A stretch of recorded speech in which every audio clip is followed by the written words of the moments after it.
Hey everyone, so in this video I'm gonna go ahead and do, where is my line? Whoops, zoomed in way too much again, sorry about that.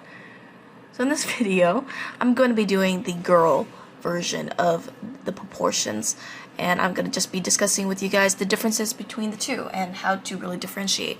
So let's get started. I drew my kind of lines here already, and let me go ahead and do this once again as a review. So here is the male one on the top, and then we'll do that one on the bottom. Getting a big sketchbook like this is so much easier. So let's go ahead and draw a line. Best you can, of course, it's not going to be perfect.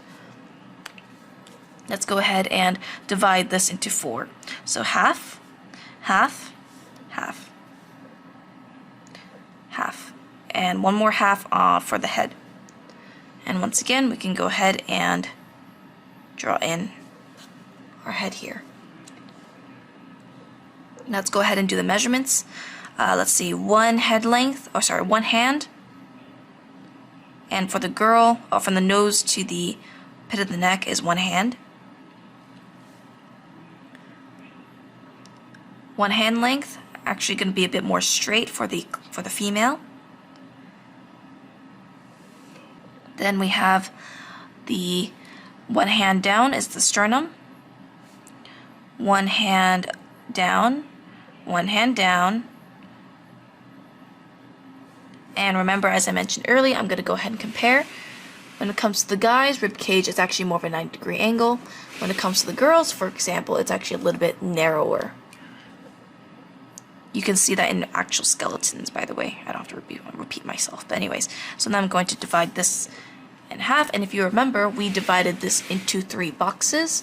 So one box is the head and the neck, another box is the rib cage, and another box is the pelvis. So let's go ahead and do that real quick. Let me go ahead and zoom in so it's nicer to look at.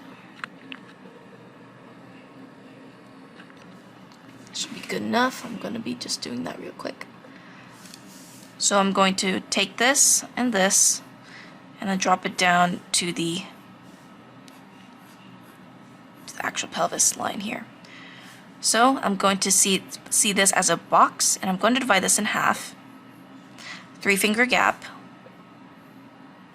pelvis. If I want to alter the length of it, I could. And generally, as a rule of thumb, I would actually make this just a little bit wider, but it doesn't really need to be. This is just kind of as a preference. Now let's go down to the legs area. Now for the great trochanter, which is the bone that kind of hangs out, and it's your femur, we can go ahead and make this spread out just a little bit more, because generally the legs of the female are shorter and it's more widespread, so it has bigger hips. Top of the knee and the foot. And then what we can do here is just connect the two. So this is actually more of a V line. And then just go straight and straight. So now let's see and compare.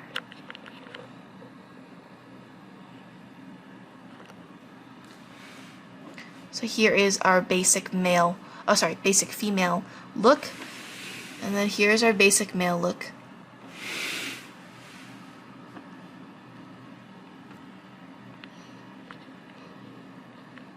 So let's go ahead and draw in the arms. The arms is going to be the same thing.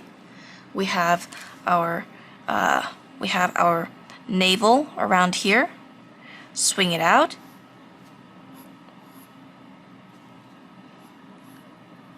That's your elbow. Pubic bone, swing it out. Forearm, hand.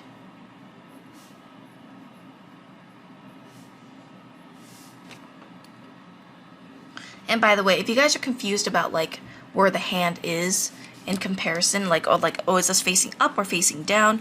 Thumbs facing this way means your hand is like this. Your thumb facing this way, it means your hand is facing more outward. Sorry, this is a not very good image of my hand, but anyways, let me go ahead and redo this. so I have enough room to do some legs. So when it comes to the girl, I'm going to draw a real quick demo here. Once again, I'm actually going to just draw 2 boxes this time because it's faster this way. So I'm going to go ahead and do this. Divide by half. Divide this by half. And divide this by half. We can go ahead and put a center line. Here's the rib cage. Here is the pelvis. Of course, don't forget your 3-finger gap.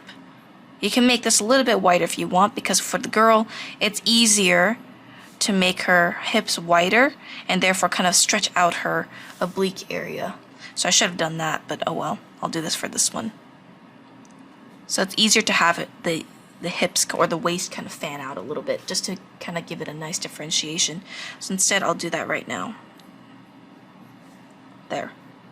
So here we have the male one, which is more straight, and here we have the female, which is more fanning out. Rib cage, rib cage. Actually, this is more thin. Clavicle, clavicle.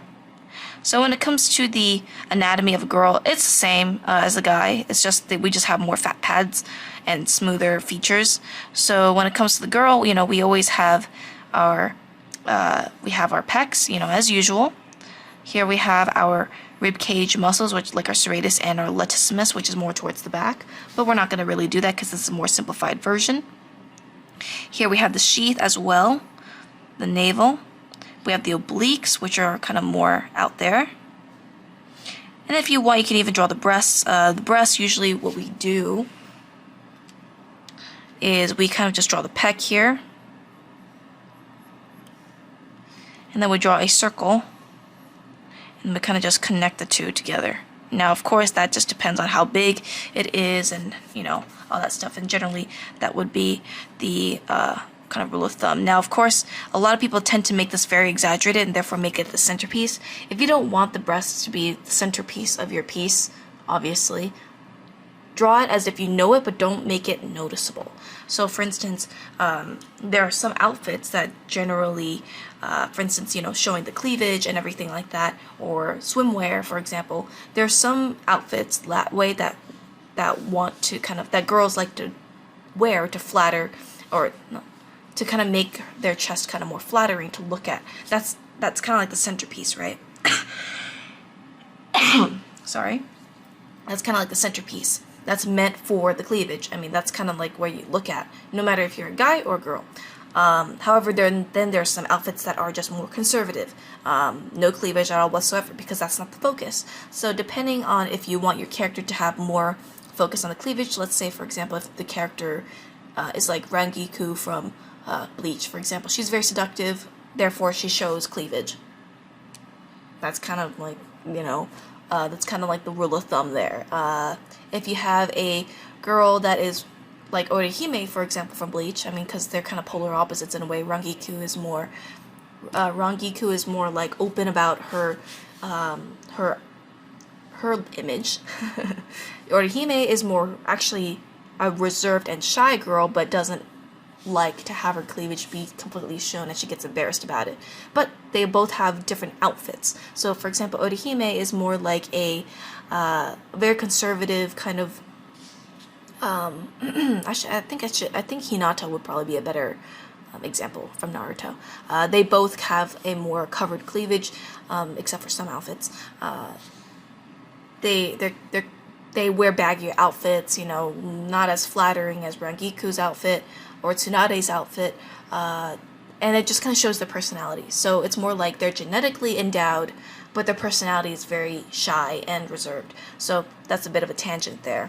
But that is basically it for the girl, proportions and everything. And this is, of course, not the ideal. This is just the easiest method to use. So, of course, if you want to use other methods, feel free to do that. But I think that this is the simplest way to draw the body and not mess up on it and try to guess it and everything like that. Now, I'm going to show you one more side of the benefits of using this. The benefits of using this method. And I'm going to just slide my camera more towards this side.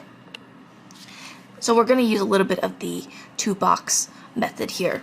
And we're going to use that as a measurement. So let's say, for example, I'm going to draw a, let's say I'm just going to draw a female one here. So let's say here I draw a box, kind of more tilted this way. I know that based on my image or my measurements that this is half, half.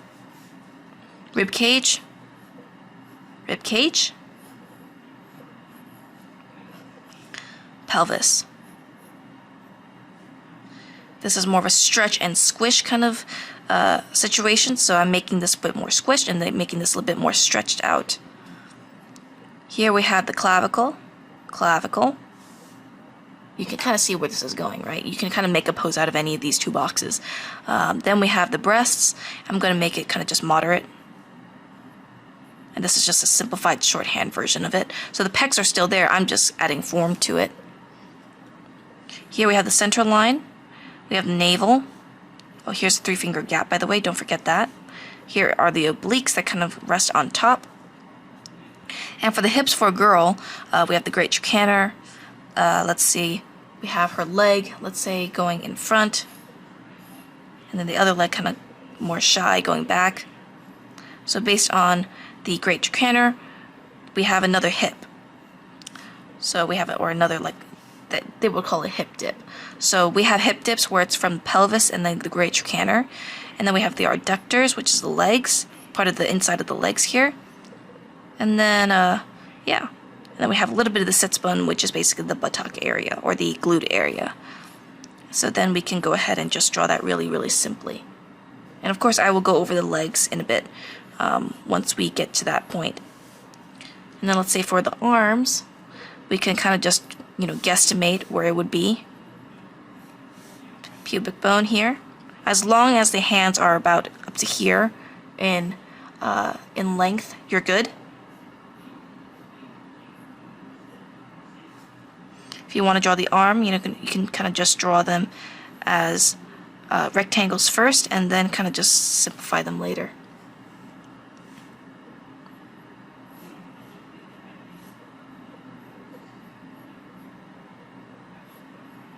Just going to do the same thing on the other side. And when it comes to the elbow, it's actually a little bit more wider around the elbow area, and then it kind of slims down. Now if you want to draw the head on top, just make sure that this is one hand length. And then kind of approximately put in the head size. Make sure it's not too small or not too big. Generally it's about this size here. Whoops, I went out of frame. So yeah. And when it comes to the neck, girls' necks are tend to be a little bit more smoother. So more like this. Rather than straight down and kind of angular like that. So anyways, that's pretty much it for this video. Let me know what you guys think, and I'll see you guys in the next one.